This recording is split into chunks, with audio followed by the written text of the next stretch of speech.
Welcome to Mojo TV. బులెటిన్ల ముందుగా headlines. Sri Rama Navami సందర్భంగా సూర్య తిలక్ వీక్షించిన ప్రధాని మోడీ. శ్రీరాముడికి ప్రార్థనలు.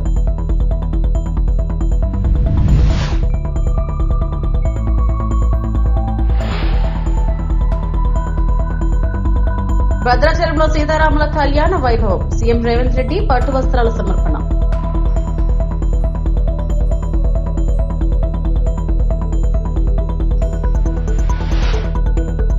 అయోధ్యలో రామనవమి వైభవం. బాలరాముడికి సూర్య తిలకం, భక్తుల పరవశం.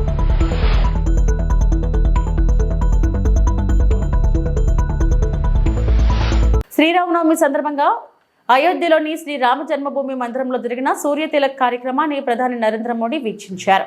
ఈ సందర్భంగా భగవాన్ శ్రీరాముడికి ప్రత్యేక ప్రార్థనలు చేసిన ప్రధాని దేశ ప్రజల శ్రేయస్సు కోసం ఆకాంక్షించారు. శ్రీరామనవమి సందర్భంగా అయోధ్యలో నిర్వహించిన ఈ కార్యక్రమం భక్తి శ్రద్ధలతో వైభవంగా జరిగింది.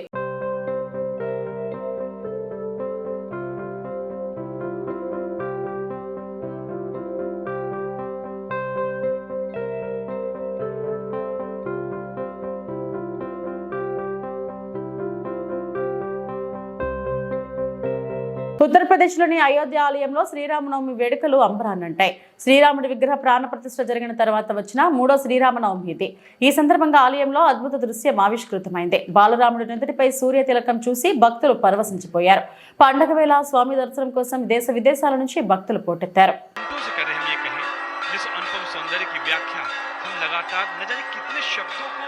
प्रयोग करके अलग अलग तरीके से उनका व्याख्यान कर रहे हैं. आध्यात्मिक सौंदर्य बोध के साथ साथ भौतिक सौंदर्य बोध ला रहे हैं. हम भक्त और भाव और भावना के शब्दों का इस्तेमाल करके हम उस भावना से जुड़ रहे हैं, उस आस्था से जुड़ रहे हैं. और ये सौंदर्य वाकई अब देखिए आरती हो रही है और मैं अपनी वाणी को इस समय यहाँ पर कुछ क्षणों के लिए विराम देना चाहूँगा.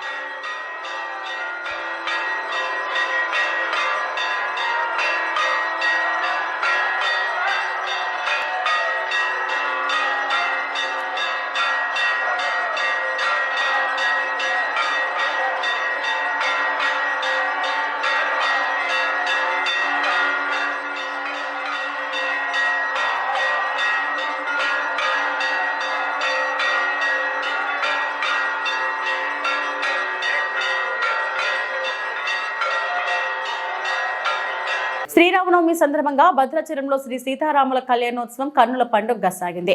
మిథిలా మండపంలో జరుగుతున్న ఈ క్రతువును తిలకించేందుకు తెలుగు రాష్ట్రాల నుంచి పెద్ద ఎత్తున భక్తులు తరలివచ్చారు.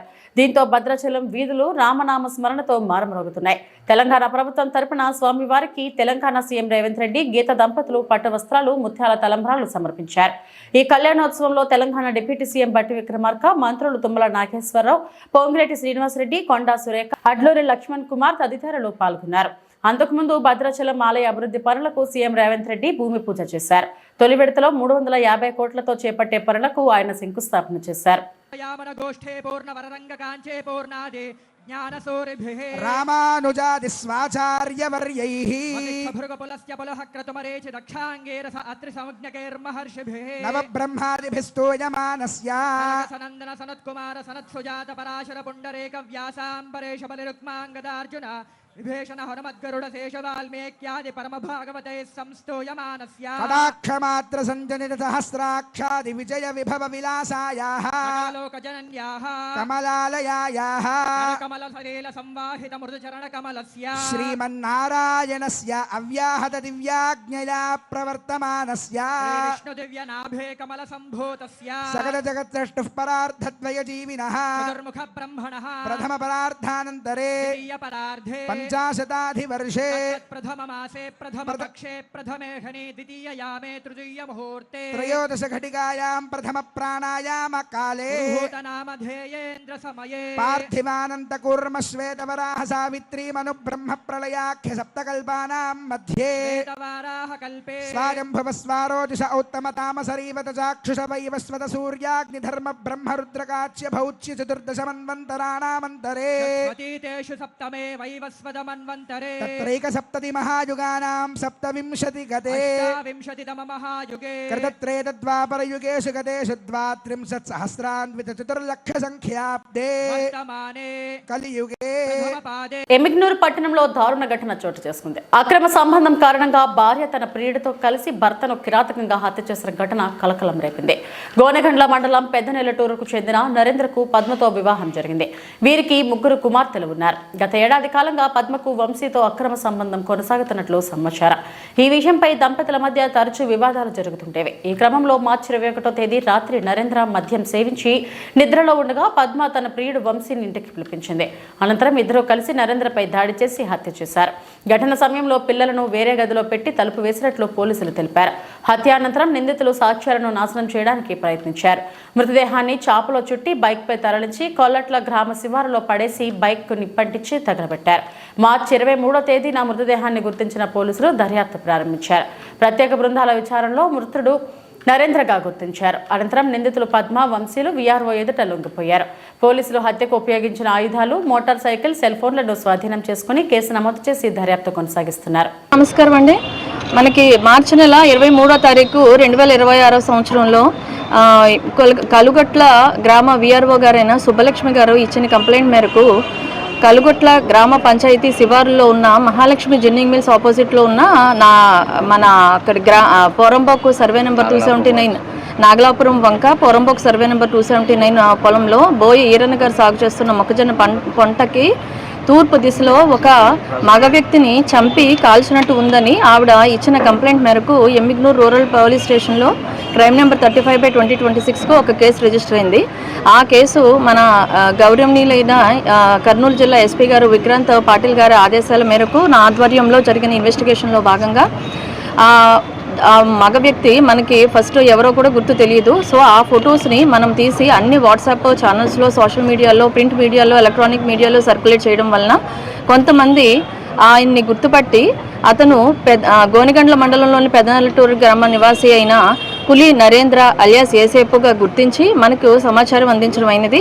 ఆ తర్వాత వాళ్ళ కుటుంబ సభ్యులు వచ్చి అతని శవాన్ని గుర్తుపట్టి అతనికి ఇలా ఎవరైతే చంపి కాల్చారో అని చెప్పి చూసిన దాని ప్రకారం అతని భార్య అయిన పద్మ మరియు ఆమెకి ఒక వివాహేతర సంబంధం ఉంది. అతను కూడా వంశీ అనే వ్యక్తితో వివాహేతర సంబంధం ఉండడంతో వీళ్ళు చంపి ఉండవచ్చు అని మనకి అనుమానం వ్యక్తం చేశారు. ఆ కోణంలో మనం దర్యాప్తు నిర్వహించి 2 టీమ్స్గా డివైడ్ చేసి మన రూరల్ ఎస్ఐ గారైన శ్రీనివాసులు గారు, తర్వాత మన నందవరం ఎస్ఐ గారైన తిమ్మారెడ్డి గారు 2 దర్యాప్తు బృందాలుగా ఏర్పడి రూరల్ సిఐ గారు వీరి పర్యవేక్షణలో నా ఆధ్వర్యంలో మనం ఇన్వెస్టిగేషన్ చేయడం జరిగింది. దానిలో మనకి తెలిసిన విషయాలు ఏమిటంటే ఈ పద్మ అనే ఎవరైతే ఈ నరేంద్ర ఉన్నారో వాళ్ళ వైఫ్ అయిన పద్మకి వంశీ, ఆ పెద్దనెల్లటూరు గ్రామస్తుడైన వంశీ ఇద్దరికి కూడా 1 సంవత్సరం నుంచి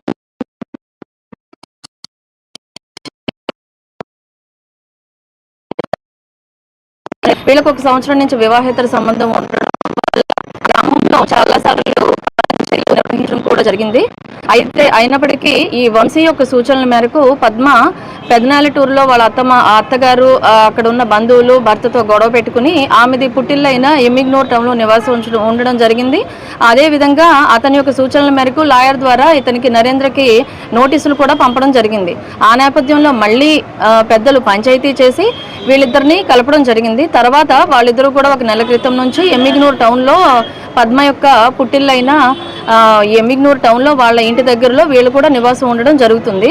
ఈ నేపథ్యంలో వాళ్ళు మనకి ఈ రోజు అంటే మార్చి 26వ తారీఖు 2026 సంవత్సరంలో ఎమ్మిగ్నూరు 8వ వార్డు వీఆర్ఓ గారైన లింగేష్ గారి దగ్గరికి వెళ్ళి పద్మ మరియు వంశీ వాళ్ళిద్దరూ కూడా ఎప్పటికైనా పోలీసులు మమ్మల్ని పట్టుకుంటారన్న భయంతో వాళ్ళ దగ్గరికి వెళ్ళి లొంగిపోవడం జరగడంతో ఆయన తీసుకొచ్చి మన రూరల్ సిఐ గారి దగ్గర ప్రొడ్యూస్ చేయడం జరిగింది. సో ఈ నేపథ్యంలో వాళ్ళు ఇచ్చిన కన్ఫ్యూషన్ మేరకు మనకు ఈ మర్డర్ వివరాలు తెలిసినది ఏంటంటే 21వ తారీఖు అంటే శనివారం, మార్చి 21వ తారీఖు శనివారం రోజు రాత్రి పద్మ తన ప్రియుడైన వంశీకి ఫోన్ చేసి వాళ్ళు ప్లాన్ ప్రకారము ముందే అనుకోవడంతో నరేంద్ర ఎప్పుడైతే ఇంటికి వచ్చి మద్యం సేవించి గాఢ నిద్రలో ఉన్నప్పుడు ఆమె ఫోన్ కాల్ ఆధారంగా వంశీ వాళ్ళ ఇంటికి రావడం జరిగింది. ఇంటికి వచ్చిన తర్వాత ఒక నైఫ్తో నరేంద్ర నిద్రపోతుండగా అతని గొంతు మీద మెడ కుడివైపు భాగంలో కత్తితో పొడవడం జరిగింది. ఆ టైంలో అతను అరవడంతో ఈ పద్మ పిల్లలైన 3 కూతుర్లు ఉన్నారు. ఆమె పెద్ద కుమార్తె లేవడంతో ఈ పద్మ ఏం చేసిందంటే పిల్లల్ని తీసుకుని పక్క కుటుంబంలో వాళ్ళని పెట్టి తలుపేసి వచ్చి మళ్ళీ ఇతన్ని నరేంద్రని కదలకుండా కాళ్ళు పట్టుకోవడం జరిగింది. ఆ తర్వాత వంశీ అతని మెడను నులిమి చంపడం జరిగింది. ఆ క్రమంలో అక్కడంతా రక్తం చెందడంతో అక్కడ ఉన్న రక్తాన్ని అంతా కూడా ఒక ప్లేట్లోకి ఎత్తి అతను ఏదైతే చాప మీద పడుకున్నారో ఆ శవాన్ని ఆ చాపలోనే చుట్టేసి అక్కడ ఈ హత్యకు ఉపయోగించిన కత్తిని, ఈ ప్లేటును, తర్వాత అక్కడ రక్తపు మరకలైన బట్టలను అన్నీ కూడా దాంట్లో వేసేసి సూపర్ సంచులు ఉంటాయి కదా తార్పాలు, దానిలో ఆ శవాన్ని చుట్టి ఒక చీరతో కట్టి వీళ్ళిద్దరూ కలిసి అది మృతుడి మోటార్ సైకిల్ అయిన AP 21cc 2850 ఆ బైక్ మీద ఈ శవాన్ని కట్టిన దాన్ని చీరతో చుట్టేసి బైక్ మీద ఎత్తి ఇద్దరు కూడా బైక్ కట్టేసి ఈ వంశీ ఎవరైతే ఉన్నారో ఇతన్ని తీసుకెళ్లి ఇప్పుడు మనకు దొరికిన ఈ శవం మీద దొరికిన ప్లేస్ కల్గుట్ల గ్రామ శివార్లోని సర్వే నెంబర్ 279 తూర్పు భాగంలో అతన్ని అక్కడ పడేసి అర్ధరాత్రి సమయంలో బైక్లో ఉన్న పెట్రోల్ ఓపెన్ చేసి ఆ పెట్రోల్ శవం మీద చల్లి అగ్గిపెట్టితో నిప్పు అంటించేసి వచ్చేయడం జరిగింది. ఆ తర్వాత మనకు వచ్చిన ఇన్ఫర్మేషన్ మేరకు మనకి శవం దొరకడం, తర్వాత దర్యాప్తు చేయడం, ఈ రోజు వాళ్ళు లొంగిపోవడం జరిగింది. ఈ హత్య జరగడానికి ప్రధాన కారణం పద్మ మరియు వంశీలకు ఉన్న వివాహేతర సంబంధం. ఈ రోజు వాళ్ళు వచ్చి VRO గారి దగ్గర లొంగిపోయిన తర్వాత మనం వాళ్ళ దగ్గర నుంచి సీజ్ చేసిన వస్తువులు ఏంటంటే మృతుడి మోటార్ సైకిల్ ఏదైతే హత్య చేసిన తర్వాత మృతుడి యొక్క శవాన్ని మాయం చేయడానికి ఉపయోగించారో ఆ మోటార్ సైకిల్ AP 21cc 2850 ఆ బైక్ ఒకటి, తర్వాత ఒక 3 సెల్ ఫోన్లు. పాత పెన్షన్ విధానాన్ని పునరుద్ధరించాలని డిమాండ్ చేస్తూ ఆంధ్రప్రదేశ్ CPS ఎంప్లాయీస్ అసోసియేషన్ కీలక నిర్ణయం తీసుకుంది. మేడే సందర్భంగా మే 1న కడపలో మహాసంకల్ప గర్జన నిర్వహించనుంది. తిరుపతి ప్రెస్ క్లబ్ లో నిర్వహించిన మీడియా సమావేశంలో అసోసియేషన్ రాష్ట్ర అసోసియేట్ అధ్యక్షులు చీర్ల కిరణ్ మాట్లాడారు. గత 21 ఏళ్లుగా 4 లక్షల మంది CPS ఉద్యోగులు పెన్షన్ లేక ఇబ్బందులు పడుతున్నారని తెలిపారు. పాత పెన్షన్ పునరుద్ధరణపై గత ప్రభుత్వం ఇచ్చిన హామీ అమలు కాలేదని, ప్రస్తుత ప్రభుత్వమైనా ఈ సమస్యను పరిష్కరించాలని విజ్ఞప్తి చేశారు. రాజస్థాన్, ఛత్తీస్గఢ్, పంజాబ్ వంటి రాష్ట్రాలు ఇప్పటికే పాత పెన్షన్ విధానాన్ని అమలు చేశాయని గుర్తు చేశారు. JPS, UPS పేర్లతో ఉద్యోగులను మభ్యపెట్టడం సరికాదని CPS రద్దు చేయాలని స్పష్టం చేశారు. పెన్షన్ ఉద్యోగులకు జీవన భద్రత, CPS రద్దు చేసి పాత పెన్షన్ అమలు చేయాలి. ఉద్యోగుల సమస్యలు వెంటనే పరిష్కరించాలి. అక్రమ కేసులు ఎత్తివేయాలని, IRDA బకాయిలు విడుదల చేయాలని, PRC అమలు చేయాలని డిమాండ్ చేశారు. ఈ డిమాండ్ల సాధన కోసం మే 1న కడపలో భారీ స్థాయిలో మహాసంకల్ప గర్జన నిర్వహించినట్లు తెలిపారు. ఉద్యోగులందరూ పెద్ద ఎత్తున పాల్గొనాలని పిలుపునిచ్చారు.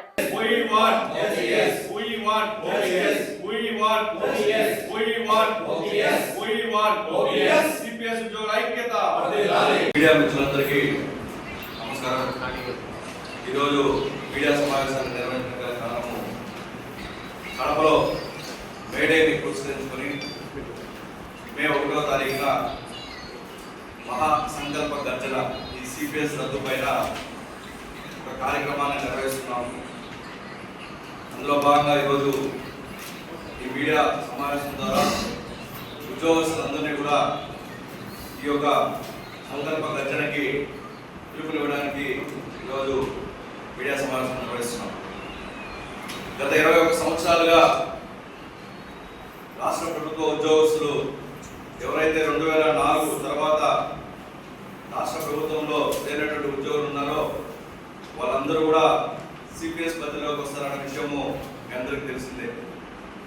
దాని తర్వాత అనేక ప్రభుత్వాలు వచ్చినప్పటికీ మేము చేస్తున్నటువంటి పోరాటాలు వాళ్ళ దృష్టికి తీసుకోవడం జరిగింది. రాజ్యాంగంలోనే డాక్టర్ BR అంబేద్కర్ గారు చెప్పారు, పెన్షన్ భిక్ష కాదు, పెన్షన్ ఉద్యోగుల హక్కు అని చెప్పి మన రాజ్యాంగంలోనే ఉంది. సుప్రీంకోర్టు కూడా క్లారిటీ కూడా ఇచ్చింది, ఉద్యోగస్తులకి పెన్షన్ ఒక హక్కు అని చెప్పి. అనేక సార్లు మేము రాష్ట్ర ప్రభుత్వంతో పోరాటం చేయడం జరిగింది గత కొన్ని సంవత్సరాలుగా. భద్రత లేని ఈ ఉద్యోగం చాలా భారంగా ఉంది.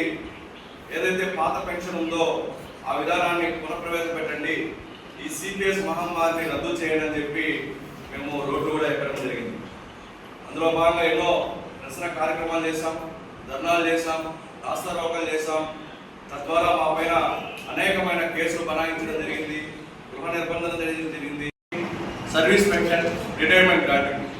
అప్పుడు 2018లో మేము ఈ AP CPS ఎంప్లాయీ అసోసియేషన్ ద్వారా చేసినటువంటి పోరాటం ఫలితంగా చంద్రబాబు నాయుడు గారు దిగొచ్చి ఆ రోజు చనిపోయిన వాళ్ళకన్నా ఓరటం ఇవ్వాలని చెప్పి మన ఇండియాలోనే మొట్టమొదటిసారిగా ఒక 2 జీవోలు కూడా రద్దు చేసిన విషయాన్ని మీకు గుర్తు చేస్తున్నాను. మరి ఉద్యోగులందరూ కూడా ధన్యవాదాలు. ముఖ్యంగా ఈ సిపిఎస్ మీద తీసుకున్న స్టాండ్ అనేది ఆల్ ఎంప్లాయీస్ యొక్క స్టాండ్ మీద ఉన్నారు. అంతేకాకుండా ఈ ఆంధ్రప్రదేశ్లో గుర్తింపు పొందిన ఆల్ అసోసియేషన్ లీడర్స్ కూడా సిపిఎస్ గారికి మద్దతు తెలుపుతున్నారు. అదే కూడా ఆల్ గవర్నమెంట్ సెక్టార్లో కూడా ఉన్న అసోసియేషన్ లీడర్స్ కూడా దీని మీద మేము ఒక స్టాండ్ అవుతామని కూడా చెప్పారు. మా దృష్టి కూడా వచ్చింది. అదే కాకుండా ఈ కుటుంబ ప్రభుత్వం ఇచ్చిన హామీ ఏమంటే మన సీఎం గారైనా ఉప ముఖ్యమంత్రి పవన్ గారైనా మేము వచ్చిన 100 రోజుల్లో దీన్ని న్యాయం చేస్తాము, తప్పనిసరి పోటీ చేస్తామని చెప్పి వాళ్ళు మళ్ళీ చెప్పుకున్నారు. జీవనోపాయులు మరణోపసారి మహమ్మారి పాలకులందరికీ తెలుసు. మరి దీన్ని ఎందుకు అంతమొందించడం లేదు అర్థం కావట్లేదు. ఈ సిబిఎస్ఈ ప్రవేశపెట్టి ఉద్యోగస్తులని ఎటుగానే చేస్తారు. ప్రైవేట్గా చేయట్లేదు, ప్రభుత్వ ఉద్యోగం కంటిన్యూ చేయట్లేదు. చాలా రాష్ట్రాలు దీనిపైన కమిటీలు వేసి వాళ్ళ కంట్రిబ్యూషన్ని సిఆర్డీఏ పంపించుకుని ఆపేశారు. మన రాష్ట్రంలో కూడా గౌరవ ముఖ్యమంత్రి నారా చంద్రబాబు నాయుడు అప్పట్లో పక్క కమిటీ వేసి ఏదో ఒక పరిష్కారాన్ని మనం తీసుకొద్దాం అని చెప్పి 2 జీవోలు రద్దు చేసి చనిపోయిన వారికి ఓల్డ్ పెన్షన్ స్కీమ్ ఇవ్వడం, డెత్ గ్రాట్యుటీ ఇవ్వడం జరిగింది. ఆయన అప్పట్లో ఒక మంచి పరిష్కారం తీసుకొచ్చే ప్రయత్నం అయితే జరిగింది. తర్వాత ముఖ్యమంత్రి గారు పాదయాత్రలో నన్ను పిలిపించుకొని రామచెరువు దగ్గర నా చేతిలో చేయి వేసి మనం అధికారంలోకి వచ్చిన 15 రోజుల్లో సిపిఎస్ రద్దు చేస్తామని స్వయాన గత ముఖ్యమంత్రి గారు శ్రీ జగన్మోహన్ రెడ్డి గారు నా చేతిలో చేయి వేసి చెప్పడం జరిగింది. తదనంతరం మరి ఏం జరిగింది అనేది అందరికీ తెలిసిందే. తరువాత కూటమి ప్రభుత్వం అధికారంలోకి వచ్చే ముందు శ్రీయులు పవన్ కళ్యాణ్ గారు మన ఉప ముఖ్యమంత్రి గారు ఓల్డ్ పెన్షన్ స్కీమ్ గురించి ప్రాముఖ్యతను వివరించి అధికారంలోకి వచ్చిన సంవత్సరం రోజుల్లో మనం ఒక మంచి పరిష్కారాన్ని తీసుకొస్తాము. అసెంబ్లీ సమావేశాలలో భాగంగా శేరలింగంపల్లి నియోజకవర్గ ఎమ్మెల్యే అరకపూడి గాంధీ గురువారం జరిగిన శేరలింగంపల్లి అభివృద్ధి కోసం గత టీఆర్ఎస్ ప్రభుత్వం హయాంలో డ్రైనేజీలు, రోడ్లు నిర్మాణాల కోసం కోట్లాది రూపాయలు మంజూరు అయ్యాయని బీఆర్ఎస్ రాష్ట్ర నాయకుడు రవి యాదవ్ శుక్రవారం విలేకరుల సమావేశంలో ఆరోపించారు. నియోజకవర్గాన్ని అభివృద్ధి చేస్తారని, తన సొంత ఆస్తులను దక్కించుకోవడానికి కాంగ్రెస్ పార్టీలోకి వెళ్లి నియోజకవర్గ ప్రజలను మోసాలకు గురి చేస్తున్నాడని దుయ్యబట్టారు. సమావేశంలో పార్టీ నాయకులు పాల్గొన్నారు. ఎందుకంటే మా బీఆర్ఎస్ ప్రభుత్వం ఉన్నప్పుడే ఈ రోడ్లని శాంక్షన్ అయింది. మేము కాంగ్రెస్ పార్టీ ఈరోజు ఎక్కడ కూడా డెవలప్మెంట్ చేసేయాలని చెప్పేసి నీ మాటలనే అర్థమైంది. కాబట్టి మేము అడుగుతా ఉన్నాం. మేము కోవిడ్లో కూడా లింక్ రోడ్లని గుర్తించి road development, Hyderabad road development కూడా గుర్తించి మా ప్రభుత్వంలో ఉన్నప్పుడు అన్ని రోడ్లు గుర్తించి కూడా ఆ రోజు శాంక్షన్ చేస్తే కూడా ఈరోజు నువ్వు గాంధీ మారి పార్టీ మారి ఈరోజు నువ్వు ఏం చేస్తా ఉన్నావు అని చెప్పేసి కూడా మేము గట్టిగా అడుగుతా ఉన్నాం. ఎందుకంటే నువ్వు పార్టీ మారింది నీ స్వార్థ రాజకీయాల కోసమేనా? నీ మాటల్లోనే అర్థమవుతా ఉన్నది ఈరోజు. ఎందుకంటే నిన్న అసెంబ్లీ సాక్షిగా నువ్వు చెప్తా ఉంటే శేరలింగంపల్లి ప్రజలు ఇక్కడ అందరికీ అర్థమైపోయింది. నువ్వు బీఆర్ఎస్ పార్టీలో ఉన్నప్పుడు రోడ్ శాంక్షన్ చేస్తే ఇప్పుడు మేము ఒకటే అడుగుతా ఉన్నాం. 3 సంవత్సరాల సంధి నువ్వు ఏం చేస్తా ఉన్నావు? మా ప్రభుత్వంలో రోడ్డు శాంక్షన్ చేస్తే ఇంకా పనులు ఇక్కడ కూడా ప్రారంభించలేరు. ఎందుకని అడుగుతా ఉన్నాం. అన్ని ఆస్కారాలు ఉన్నాయి, పనులు చేయడానికే అన్నీ అందుబాటులో ఉన్నాయి. ఎక్కడ కూడా మీరు పని చేయకుండా ఈరోజు నువ్వు చిలక పలుకులు పలుకుతా ఉన్నావు. గాంధీ ఖబర్దార్. ఎందుకంటే నీకు డెవలప్మెంట్ మీద, ప్రజల మీద ఎలాంటి నీకు ఆలోచన లేదు. ఏదో నిన్న అసెంబ్లీలో నీ నోటికి వచ్చినట్టుగా ఏదో నాకు మాటలు వెళ్ళిపోయినావు. కాబట్టి ఎవరు నమ్మే పరిస్థితులు లేరు. రేపు పొద్దున నీకు ఎమ్మెల్యే కానీ జిహెచ్ఎంసీ ఎన్నికల్లో కానీ మీకు తగిన బుద్ధి చెప్తారని చెప్పేసి కూడా ఈ సందర్భంగా తెలియజేస్తూ ఉన్నాం. ఎందుకంటే మేము మా బీఆర్ఎస్ పార్టీ పైన గెలిచి ఈరోజు నువ్వు డెవలప్మెంట్ పేరు మీద పార్టీ మారి ఈరోజు నువ్వు ఎక్కడ కూడా డెవలప్మెంట్ చేయకుండా నువ్వు మాయమాటలు చెప్తూ నువ్వు తిరుగుతూ ఉన్నావు. ఎక్కడ కూడా నువ్వు కాన్స్టిట్యున్సీలో కూడా నువ్వు ఎక్కడ ఏ రోడ్డు కూడా శాంక్షన్ చేసిన దాఖలు లేవు. మా ప్రభుత్వంలో 140 రోడ్లు లింక్ రోడ్లు గుర్తించి అన్నిటికీ శాంక్షన్ చేస్తే మీరు ఎక్కడ కూడా ఏ ఒక్క రోడ్డు కూడా మీరు ఈరోజు ప్రారంభించకుండా ఏ ఒక్క రోడ్డు కూడా వేయకుండా ఈరోజు మీరు పాపం గడుపుతా ఉన్నారు. నువ్వు ఈరోజు ఇన్ని రోజులు ఏం చేసినావు? నీకు ఒక ఎమ్మెల్యేగా ఉండి నిన్న చెప్తా ఉన్నావు కదా, మళ్ళీ ఇన్ని రోజులు 3 సంవత్సరాల సార్ నువ్వు పార్టీ మారి ఈరోజు ఏం చేసినావు అని చెప్పేసి కూడా మా శేర్లింగం మళ్ళీ ప్రజానికం అందరూ ఈరోజు గమనించి అడుగుతా ఉన్నారు. ఎందుకంటే నువ్వు పార్టీ మారింది ఓన్లీ నువ్వు నీ స్వార్థ రాజకీయం కోసం నీ కబ్జా చేసుకున్న భూములు కాపాడుకోనికి, కానీ నువ్వు ఎక్కడ కూడా నువ్వు ప్రజలని నువ్వు డెవలప్మెంట్ చేసి ప్రయోజనాల గురించి నువ్వు ఎక్కడ కూడా నువ్వు ప్రయత్నించలేవు. ఎందుకంటే ప్రజలు గమనిస్తూ ఉన్నారు, నువ్వు ప్రజలలో లేవు, నువ్వు ప్రజల గురించి నువ్వు గెలిచిన ఎమ్మెల్యే కాదు, ఓన్లీ నీ స్వార్థ రాజకీయాలు. మెదక్ జిల్లా తుఫ్రాన్ పోలీస్ స్టేషన్ పరిధిలో బంగారు నగలతో పోగొట్టుకున్న బ్యాగ్ను గంటల వ్యవధిలో పోలీసులు స్వాధీనం చేసుకున్నారు. టీ స్టాల్ నడిపే వ్యక్తి బంగారం బ్యాగ్ను స్వాధీనం చేసుకుని నిజాయితీగా పోలీసులకు అప్పగించారు. వివరాలను చూస్తే తుఫ్రాన్ పోలీస్ స్టేషన్ పరిధి అల్లాపూర్ గ్రామం చెందిన నరసింహులు అనే వ్యక్తి తన కూతురు బంగారు నగలు తీసుకుని దొంతి గ్రామానికి వెళ్తుండగా బ్రాహ్మణపల్లి రైల్వే స్టేషన్ సమీపంలో ద్విచక్ర వాహనంపై నుండి బంగారం ఉన్న బ్యాగ్ కింద పడింది. అది గమనించకుండా నరసింహులు వెళ్లిపోయారు. ఈ కార్యక్రమంలో టీ స్టాల్ నడుపుతున్న నాగరాజు, కృష్ణ అనే వ్యక్తులకు ఈ బ్యాగ్ లభించింది. దీంతో వారు పోలీసులకు సమాచారం అందించి బ్యాగ్ను అందజేశారు.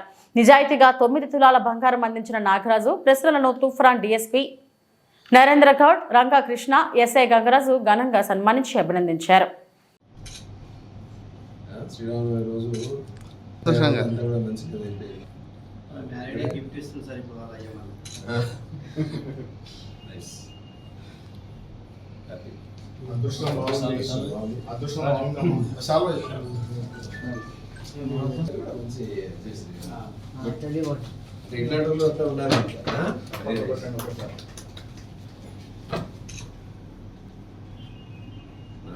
ఈరోజు తుఫ్రాన్ పోలీస్ స్టేషన్ పరిధిలోని అల్లాపూర్ గ్రామానికి చెందిన నరసింహులు అనే వ్యక్తి తన కూతురు పెళ్లి రోజు సందర్భంగా ఆయన ఒక 9 తులాల గోల్డ్, దాదాపు ఒక 13 లక్షల వస్తున్న గోల్డ్ ఆర్నమెంట్స్ దొంతికి తీసుకెళ్తున్న క్రమంలో, శభాష్పల్లికి తీసుకెళ్తున్న క్రమంలో అక్కడ స్పీడ్ బ్రేకర్ దగ్గర ఆ బ్యాగ్, ఏదైతే ఆభరణం ఉన్న బ్యాగ్ కింద పడడం జరిగింది. తర్వాత ఆయన అక్కడికి ముందు వెళ్ళిన తర్వాత ఆయన చూసుకుని మమ్మల్ని పోలీస్ని ఎస్ఐ తుఫ్రాన్ గంగరాజు, తర్వాత సిఐ రంగకృష్ణ అండ్ టీంని అప్రోచ్ కావడం జరిగింది. వెంటనే టీము రంగంలోకి దిగి మొత్తం సీసీ కెమెరాలు ఇవన్నీ కూడా వెరిఫై చేస్తున్న క్రమంలో మాకు ఇక్కడే మన అదే రూట్లో ఒక నాగరాజు అని చెప్పేసి ఒక టీ స్టాల్ నడుపుకుంటున్న నాగరాజు ఆ స్పీడ్ బ్రేకర్ దగ్గర పడున్న ఈ బ్యాగ్ను గమనించేసి ఆయన దాచిపెట్టడం జరిగింది. అదే విషయాన్ని కృష్ణకు షేర్ చేసుకున్నాడు.